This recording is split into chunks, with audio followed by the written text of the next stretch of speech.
What's cracking, trainers? XehrFelrose here, bringing you some Pokemon GO Battle League content. In today's video, we got some spice on this fine Saturday. Shoutcasting in the Great League Mystica 2024, trying to show us what it's all about here in the early season. Having fun with some spice. Running the recently buffed Fury Cutter, which was given the Psywave treatment, always had Leaf Blade, and Dragon Claw recently became more of a nuke move. Instead of being a low damage, low energy move, it now does respectable damage, and it's good coverage in this current meta. And then we're also going to be leading off here with a Stunfisk. You know, Stunfisk is currently one of the strongest core breaking picks that you can put in the lead, to the point where I'm seeing them all the time because people are trying to core break the Empoleon and Flying Core, which makes a lot of sense. And then speaking of flyers, we're going to have a Corviknight in the back. It's a safe switch just to put this team together because the Stunfisk Corviknight core by itself is just fantastic, and we're going to get into these games here. Mystica 2024 looking to show us off this Sceptile. We're going to see the first game into a Gastrodon. Well, that is not what you want to see in the lead, and so I assume that we're going to be... Ooh, I had the music up a little too loud there. I assume we're going to be having the Corviknight come in here to try and flip switch advantage. The opponent comes in with a Dragonite. That is not a good matchup for the Corviknight here, because the opponent likely has the ability to throw the Thunder Punches in this matchup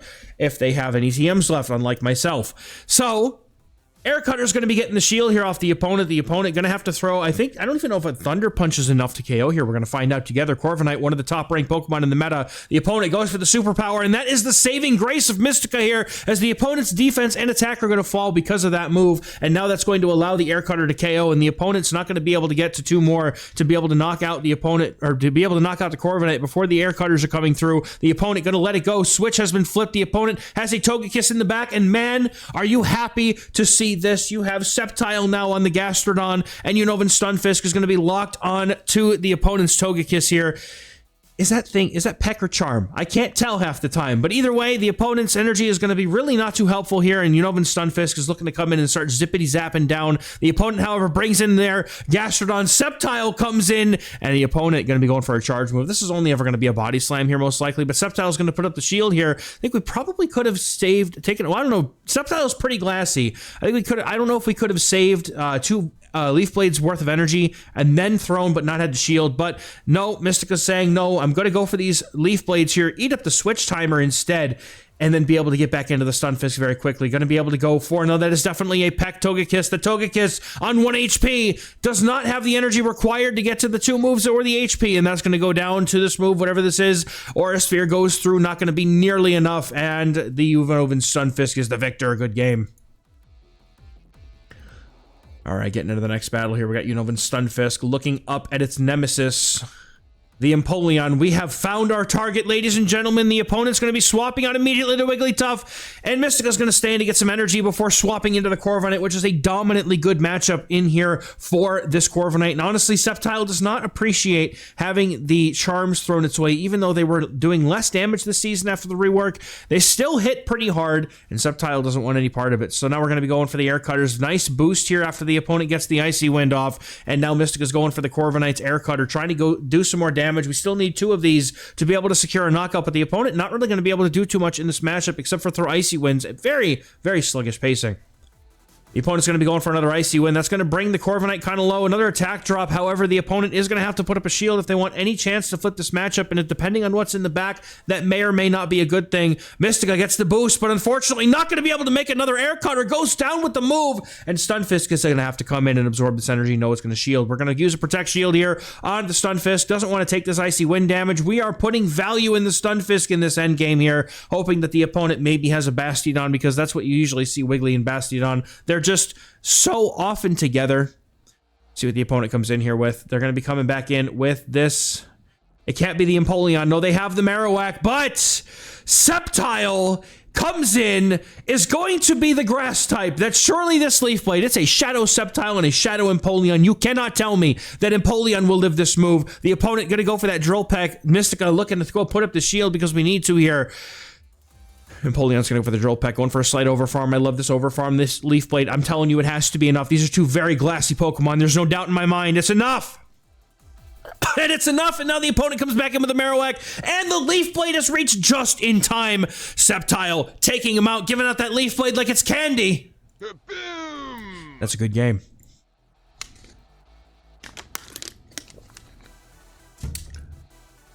All right, we're rolling into the next game here. Stunfisk on the lead. We have the Sceptile in back, and this is a Feraligatr in the lead. Well, this is pretty good for us because now with the recent, and I mean recent, like 2 seasons ago, Corviknight, you nasty catching freak. Oh my goodness. The Fraudulent Bird is going to be coming in to absorb this energy here, and the opponent will, however, I don't think he paced another move. No, the Air Cutter did get reached first here because there was a Sand Attack that was able to be thrown while the opponent was going for that Hydro Cannon, meaning now the attack boost as well. The Corviknight looking to dominate. Maybe. No. Absorbing energy and being used as a meat shield is also another completely reasonable thing to use your Corviknight for. Because it's not like it can do any damage, but the Ufisk gets to come back in and is loaded on energy. Can go for the back-to-back discharges here. The opponent's Feraligatr will go down to a move. They decide to put up a Protect Shield, and now the Gator goes for the Hydro Cannon, but Mystica has them locked in a CMP tie that they do, in fact, win. Hydro Cannon gets the shield off Mystica with 1 shield remaining, and Discharge is going to be able to take out the Feraligatr. Going for an undercharge, maybe a little farm ski here. Not happening. Nope, the opponent's got the Unova Stunfisk, and then comes Sceptile to say, hello, I am your daddy. And you can call me as such. The Sceptile resisting everything here. Just needs to get to 2 Leaf Blades, and that's going to be a clean victory here. We can even shield if we like. Opponent going to be getting the shield at least with this Mud Bomb. That might be all we need, though. Go for a little bit of extra farm because we know we can. Leaf Blade, I'm telling you, dude, it's not a high energy move. It's not a high damage move, but Leaf Blade is an efficient move. And in the hands of a Shadow Sceptile, I was talking about maybe we're going to be using Dragon Claw. Come on, no, in comes the Stunfisk. I wanted the Dragon Claw, man. Do we even care to use? I think we just use Dragon Claw if we get like stuck up against Altari or something. Payback is going to do a fairly significant chunk of damage to this Unovan Stunfisk, which is taking the super effective Sand Attacks as well. They are adding up. An Air Cutter I don't think is going to be enough here. The opponent has to go for the payback, and they're not going to be able to reach it. Unovan Stunfisk once again core breaking its way to victory here in this game, taking down the Corviknight. Almost, never mind. The bird hung on with a little bit of HP, but in comes Feraligatr to get farmed down. That's a good game. Well played. All right. Come on. Show me some 1v3 on this Sceptile. All right, Wigglytuff is here. That's a thing. Okay, so we're going to see Wigglytuff in the lead, very neutral lead, but the opponent does have the ability to go for the Icy Winds, which do super effective damage, adds up very quickly along with these charms. The opponent going to be shielding there, definitely looking to fire off this Icy Wind, and the opponent is going to be able to get the first shield off of this Stunfisk. No, they're going to let it go. That's okay. You know, when Stunfisk is going to swap out, Corviknight's going to come back and save the energy for later and not have to worry about this debuff. The opponent staying in. Corviknight perhaps scary in the backline. Are they running double Mud Slap? Trainer? No, they have an Empoleon. They were just waiting to take that energy so they wouldn't get hit with a payback. The opponent comes in a shield down with the non-Shadow Empoleon. Trainer, I don't know if you've taken a payback on your Empoleon before, but it does a lot of damage, and Mystica's about to show you why if you don't shield this. Corviknight's going to be firing off the payback here. Empoleon, is it suspecting? It is not. We can go for a shield and a farm down if we like. We can even live the non-Shadow Hydro Cannons. We can survive 2 here. The opponent not going to be able to knock out, and Mystica's going for a nice save on the shield here. Corviknight looking down at the opponent. They have the Corviknight of their own, and my goodness, that is not what you wanted to see. All bets are on the Stunfisk here, and unfortunately, Sceptile really is not having a comfortable time in any of this matchup at all. The opponent going to be firing off their energy. That's perfectly good news here. We bring in the Stunfisk, I imagine, try to get those shields down, and the opponent probably brings in their Wigglytuff. No, there it is! The Wigglytuff's on the field now! Oh, man. Sceptile, you got to make it happen, bro. You got to get to a Leaf Blade quickly. You're going to be able to knock out the opponent going for the charge move. Now what do you do? Sceptile's putting up the Protect Shield. It says, I am going to take this thing down. I got you, trainer. This Corviknight was not particularly healthy. Now we're going to be going for the Leaf Blade. Is this going to be enough to knock out after the debuff? The opponent goes down. Now, in comes the Corviknight. They go for the move. Unfortunately, I'm still not going to get to see any reason for us to use this Dragon Claw. The opponent said no, but the Air Cutter is going to do it. But unfortunately, the opponent is not going to be able to survive the discharge that comes after. The opponent wins charge attack priority. Is this the payback? It's the Air Cutter. Stunfisk is able to get to the charge move, and that's going to knock out the Corviknight down, up, and out of the sky. At least it wasn't Tinkaton knocking you out of the sky. That would have been pretty painful, not going to lie. Good game. Well played. All right, we're getting into this next battle here. Unova Stunfisk looking straight up at the Empoleon yet again, seeing its chin from down under, just kind of flopping there, looking like, hey, buddy, how you doing? You should probably get out of here soon. And the opponent does not. Instead, Mystica looks to catch the move on the Corviknight, saving the energy, and the opponent swaps in a Gastrodon trainer. That is not an answer. Well, actually, it's better. It's a better answer than it used to be, right? Because you can throw Water Pulse. That's neutral. It's not like you're only doing normal or ground-type damage. Water Pulse, however, is going to be enough to knock out here, but Mystica Sceptile is looking pretty tasty. Man, this Gastrodon looks pretty tasty for the Sceptile. Sceptile is going to come in. Are we about to see a 1v3 that I was hoping for? The opponent nearly at a move. Sceptile looking to go for the Leaf Blade to end it all for the Gastrodon and its ancestors, but unfortunately for the Sceptile, or fortunately, the opponent puts up a Protect Shield to try and preserve this Gastrodon. The opponent full sends an Earth Power and then brings in Corviknight, but Corviknight's going to be met once again with the Stunfisk, and it's very happy to do so. The opponent switch locking this thing is going to be a dangerous game because now the Stunfisk can go for the 2-shot here, but does the opponent want to shield or not? The Gastrodon could come in and get a lot of farm off of the Stunfisk before letting it... Yep, they're going to go for the payback most likely, look to do as much damage as possible to the Stunfisk, and the Pancake is going to have to... No, they go for Air Cutter Trainer! Why go for the pay... Just go for the payback, man. They're probably baiting to see if they could get a shield, but they're only going for 2 air cutters. Definitely want to be going for that payback. Opponent and going to bring in that Gastrodon, trying to go for some sort of snipe play, but instead they're just going to be going for a Doomsday event, as these Leaf Blades would literally delete this Gastrodon from the game code itself. Leaf Blade KOs the Gastrodon. The opponent must not like this. In the back, they have that Empoleon. Is the Empoleon going to live us? No, it's not. Excuse me. The Empoleon is not going to be able to survive the Leaf Blade. We saw how much damage it did sooner, and now in comes the Corviknight. The double resistant Fury Cutter farm down Sceptile, 1v3ing the opponent with grace and no mercy. Well played. Picking up a sick 4-1 to start off. 5-0, let's go! And we get into the next set. Stunfisk on the lead versus Feraligatr. We've seen this one before. We're going to see if it plays out the same. Going probably for a catch on that Corviknight. Yep, going for it. The opponent falls for it. And the Corviknight says, ha-ha, Gator, you thought. Hydro Cannon's going to do quite a bit of damage, but it's not the Shadow, so it's not going to be able to KO. The opponent comes in with a Talonflame. Oh, yeah, that's the Corviknight. That is not what you want to see. Absolutely not. No, payback is going to be reached here, and that payback could put this thing down. Is that a Fire Spin Talonflame? Okay. That was not on my bingo card today. I'm sorry. That was not. All right. If you don't have Incinerate, though, you don't have the Elite Fast TM, you can absolutely run a Fire Spin. That's the name of it. Oh, my goodness. It just went... Pew. You can absolutely run the Fire Spin, but you are going to have to understand that you're not generating energy as quickly. If you have the Elite Fast TM and a really good Talonflame, it's definitely worth having. It's like it's never going away.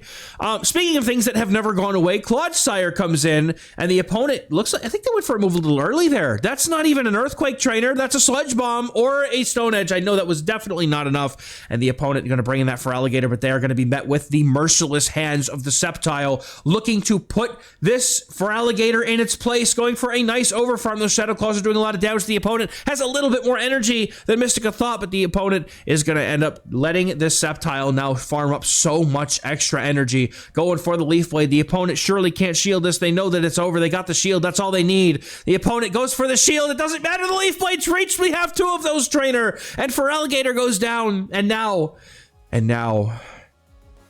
can we take out the Clodsire? That is some super effective Poison Sting damage that this Sceptile is not appreciating. 1 Leaf Blade. Is that going to put it down into the Mud Bomb range? Now we're going to go for the swap. We have the back-to-back Mud Bombs. It's all up to Stunfisk now. Can it win charge attack priority if the opponent has a move? Double Mud Bomb is going to be enough, and we get to the move. The opponent's Clodsire does not have a charge move loaded, and that means it's going to go down. Very well played. Nice combo play.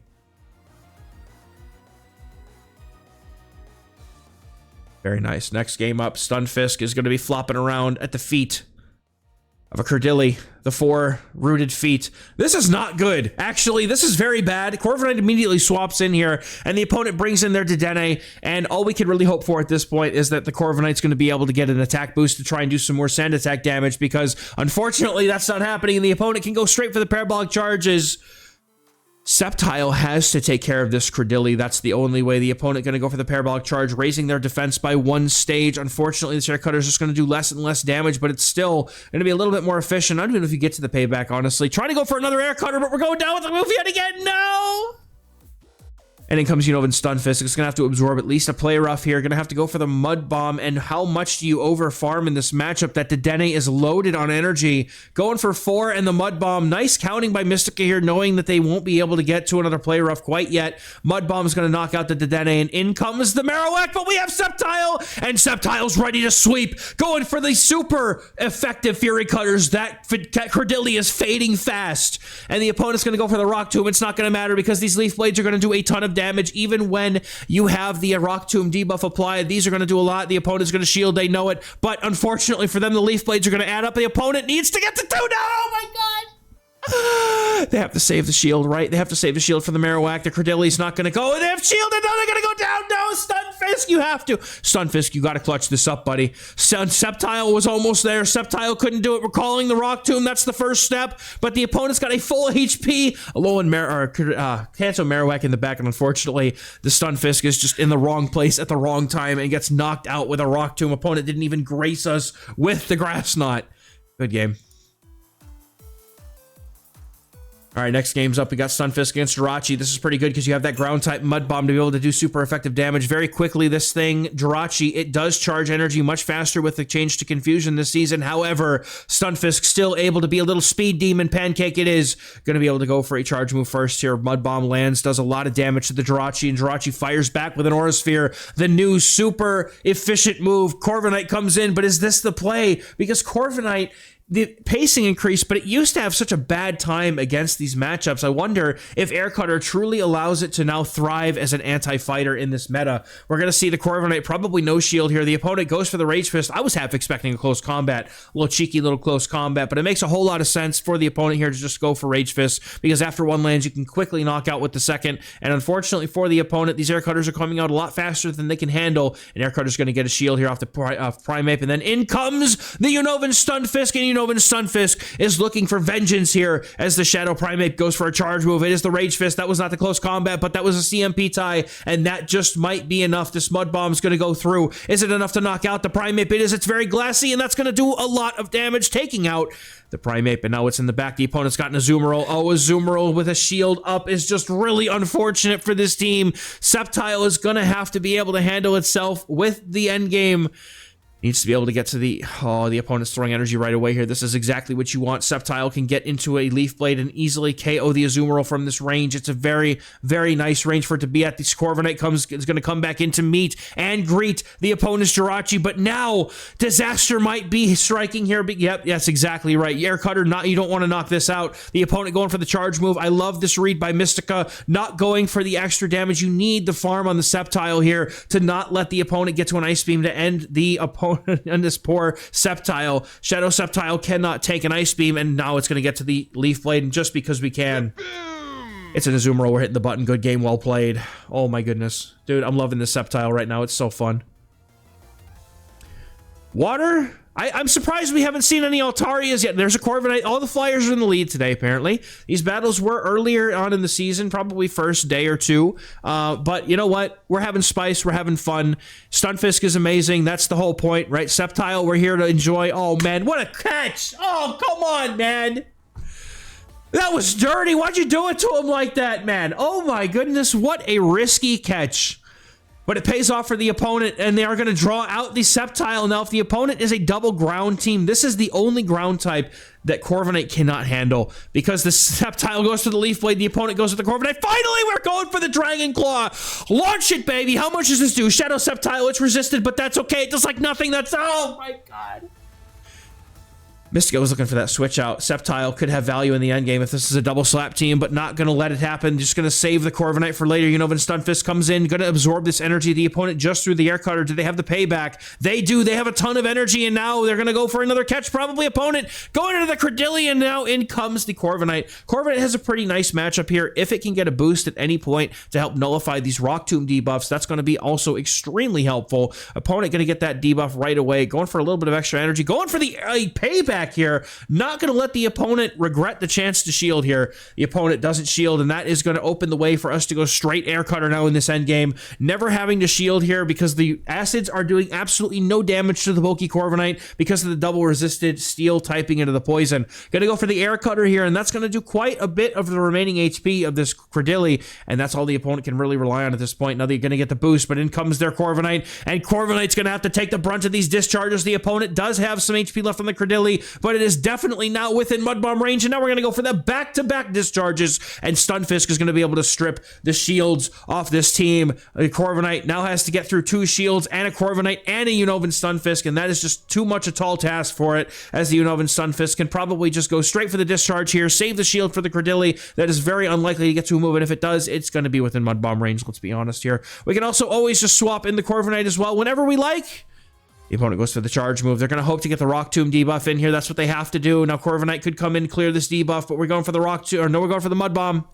Mud Bomb has to be enough here to knock out this Credilli. It's neutral, but it's debuffed. Is it enough? Yes, it is. Unova Stunfisk flexing its pancakey self. Maple syrupy goodness and all over the grass types.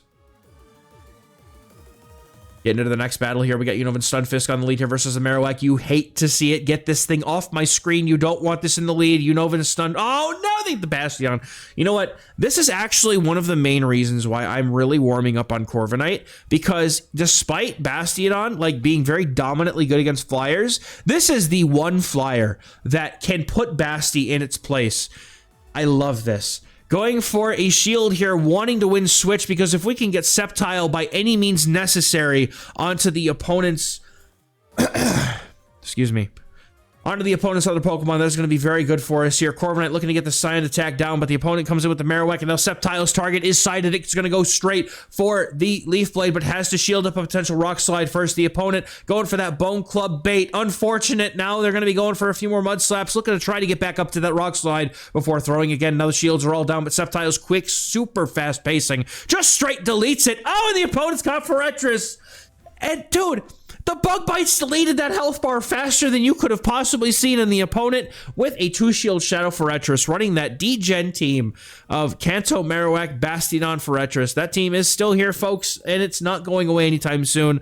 Opponent going to be going for whatever debuffing moves they like here. You know, when Stunfisk is not really going to be able to go through all these shields unless we get a catch, and the shields come down. Wait a minute, Corviknight's waiting to try and cook here. It does double resist the Bug Bites. Going to get the first shield off the opponent there, finally dropping a Protect Shield, and now, unfortunately, the air cutter's reach, but not quick enough. The Forretress is going to be able to go for a move. They go for the Rock Tomb. It's enough. Unfortunately, now Unova Stunfisk has to be able to get the 2 moves before the opponent can do much here. They're going to go for the 2 back-to-back with Bastion.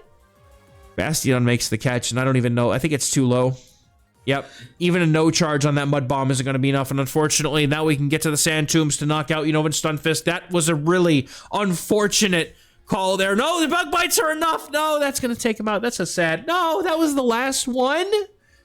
No, I needed some redemption, man. A 3-2 and a 5-0, though. We take that. Sceptile having some fun. Not always about meta, just having some fun with some spice. I love the Sceptile pick, man. Mystica, thank you so much, Trainer, for sending in these battles. Trainers, if you'd like to send in some games of your own to the channel for Shoutcasting, I have a Google form in the pinned comment description that you can go ahead and check out and fill that out, as well as if you'd like to support the channel and what I do, help my family, you know, support the family, because I do this for them. That's what that's the whole point of this. I try to provide a better life for my family. If you'd like to support the channel, there's ways to do that also in the pinned comment description. Thank you as always for watching. We'll catch you all in the next one. Bye-bye.